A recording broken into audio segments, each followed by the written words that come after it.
Hi, my name is Paul Daigle, and I'm with Forsyth Technologies, and I'm a network solutions architect. I'm here to talk to you today a little bit about the business value behind UCS and what is this great technology. But before we have one of those discussions, we at Forsyth and of course with the Cisco team always want to make sure that we clearly are on the same page as our customers. So, one of the key things that we would like to understand, or basically explain that we understand from your business perspective, is that you're after what majority of all enterprises and businesses are after. That you can increase the agility of your business as well as increase the flexibility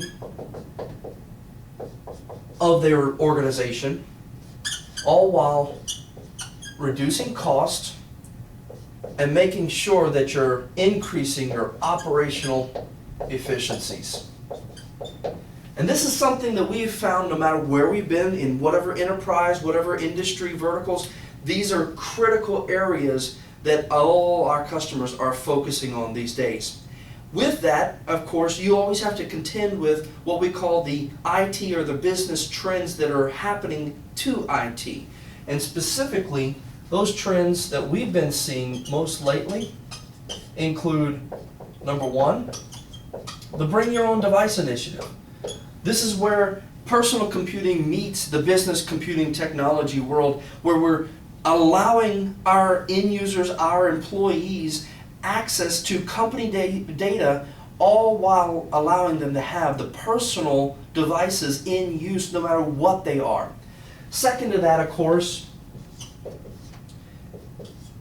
is we're seeing a huge data growth. As those devices come into this market, as all the devices come in where you are bringing your own device, having a virtualized experience, that data no longer resides on a computer or a laptop or an endpoint device anymore. It now all resides back on your corporate data center infrastructure, which ultimately means that you're increasing your cost, as we talked about at the very beginning, automatically with this data growth. Thirdly, we're talking about major trends here, and so one of them in particular are new consumption models. So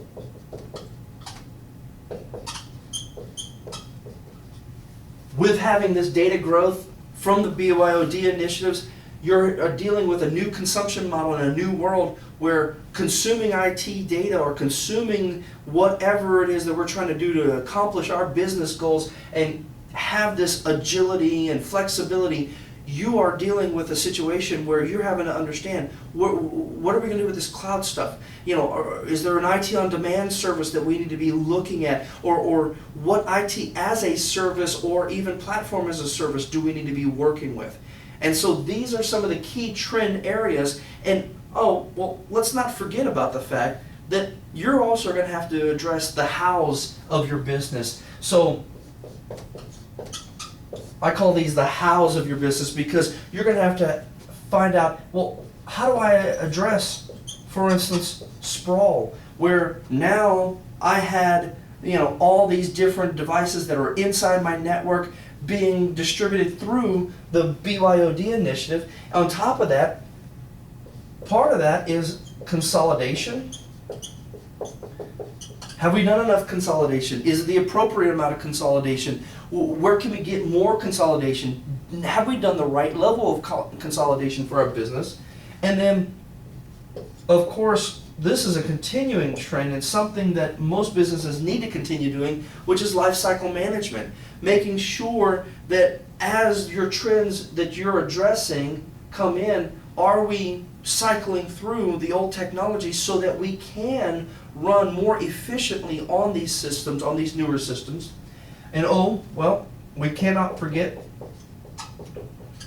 about how are we addressing our green initiatives. That's something that started and of course has not gone away. We're still having to understand how do we make sure that as this data growth increases and we're looking at different consumption models, because whether it's in your data center or it's outside your data center, you're going to pay for this environmental piece from a power and cooling perspective.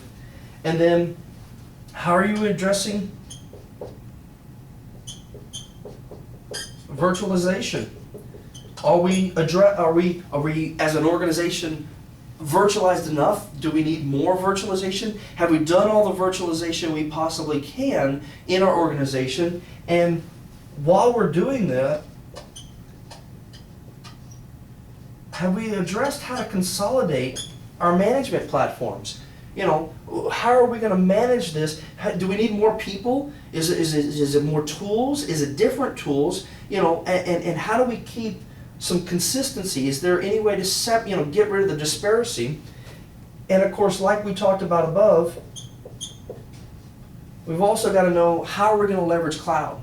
What's our strategy for cloud? Where is it that we're going to leverage cloud the best in our business organization so that we're driving the operational efficiencies?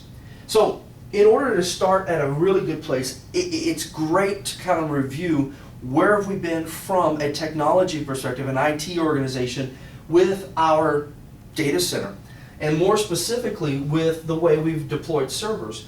So traditionally, when we first started out, we had the rack servers that were out there. And then, of course, as vendors started deploying more of the consolidated environments to allow you to have a little bit of greenness for your environmental addressing, we went in with the blade technologies.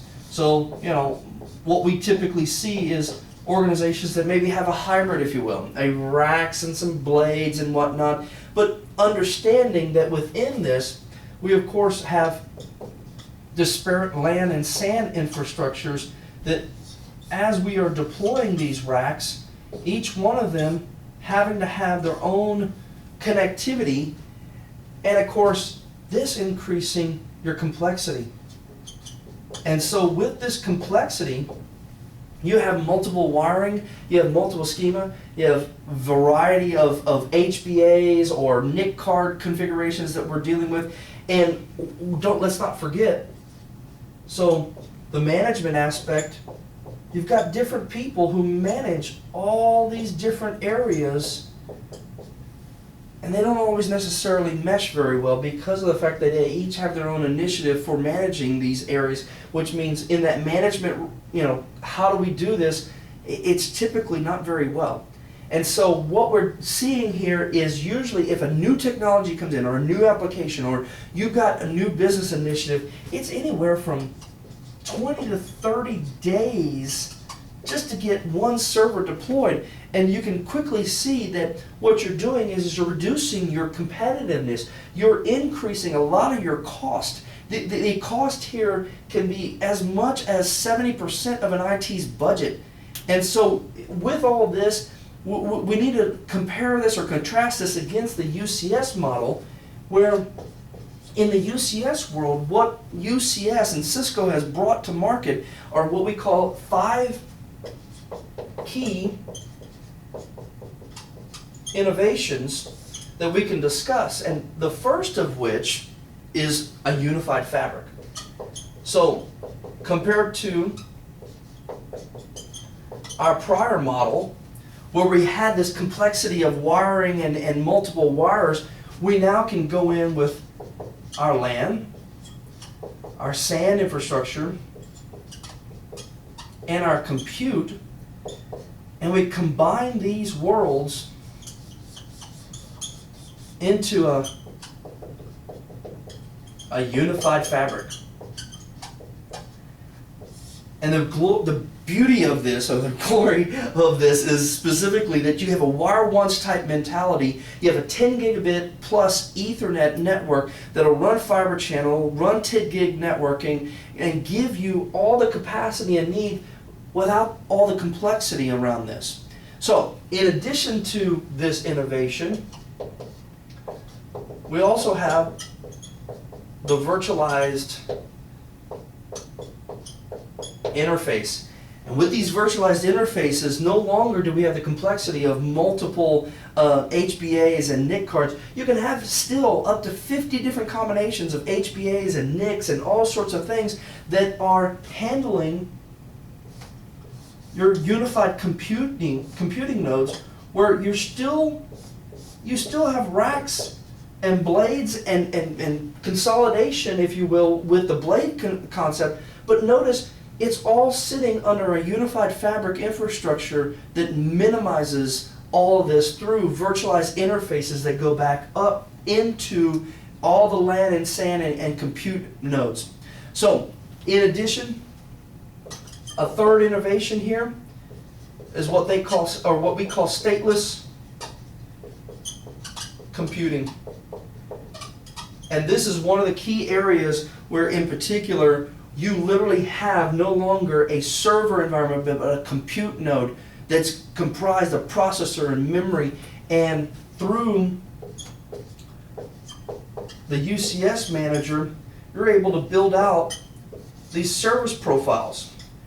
And what's nice about these service profiles is the service profiles actually contain all the configuration information for the BIOS sitting in these servers, for your SAN, for your LAN, for all these areas. And what you can do is, from a unified interface, create these that get pushed out to these. And this is critical environments where you are already in a state of building, let's say, for instance, various platforms for your customers. So in one customer's particular case up in Dallas, they had a situation where they're building and developing software that was very, very specific to certain racks and certain blades. And so as the manufacturer evolved and as that BIOS would, let's say, be modified or changed, whenever the customer end of this, so, remembering that we need to be flexible for our customer's sake, whenever they would want to deploy for that, the issue is that we'd have a struggle with trying to find that particular computing node that would have the right BIOS. No longer is that the case. We now just look at these as dumb systems, dumb nodes that we push what BIOS, what is the compatibility profile that we need in order to serve up the right business from an application perspective. And so the service profiles are really critical in terms of the stateless computing. And of course, we wouldn't be able to do that without the UCS manager. And remember, the UCS manager in particular brings into play a single source, single pane of glass that we can go into and grab or utilize the service profiles and manage all of our unified fabric as well as the blade systems through this. And finally, the fifth key innovation that brings this differentiated platform to light is, of course, extended memory. And this is one area in particular that was purpose-built by Cisco so that you can have an increase in the number of virtual machines that you're doing, or you can increase or start utilizing, SAP in its full performance matrix. These are things that allow us to be a lot more agile and flexible because we have the compute, we have the processor and the memory that's available that we can actually dictate how this comes in.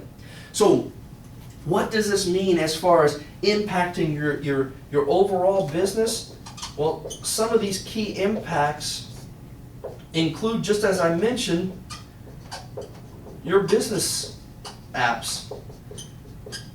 So no longer do you have to go out and worry about procuring the right system to deploy your business applications on. You have that right within your compute and power and your LAN and your SAN nodes, all within this unified computing system.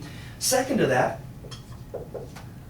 all those old Unix and RISC and Spark and Power systems, they can all be converted. So one of the key areas in particular is that we as Foresight can come in here and help you in your business to convert and bring those over. And it's no longer worrying, hey, do we have enough processor power or memory? These systems are more than capable of handling the conversion. Thirdly, and this is another area in particular that you'll see Cisco continue to evolve, but it's the unified communications on UCS. So actually being able to leverage one of their own applications, Cisco is bringing their IPT solution, their IP telephony solution, the unified communications on